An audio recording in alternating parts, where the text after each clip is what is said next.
Again, putat ko po. Yawa, si Ken, ano na? Hindi lang ko ni mo anak ko. Again.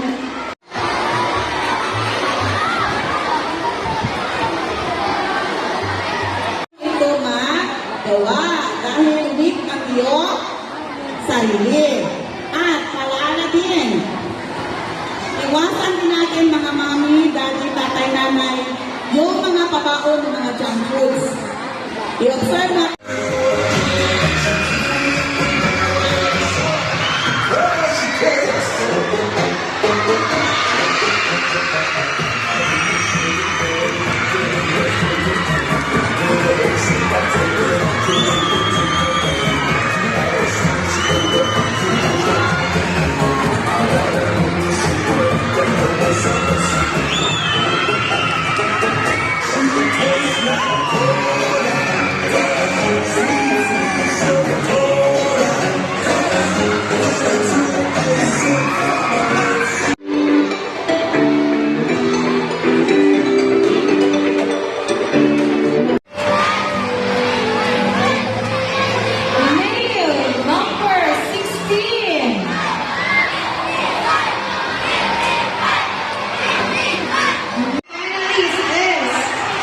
number 6, number 10, number 16, number 19, number 21, number 37,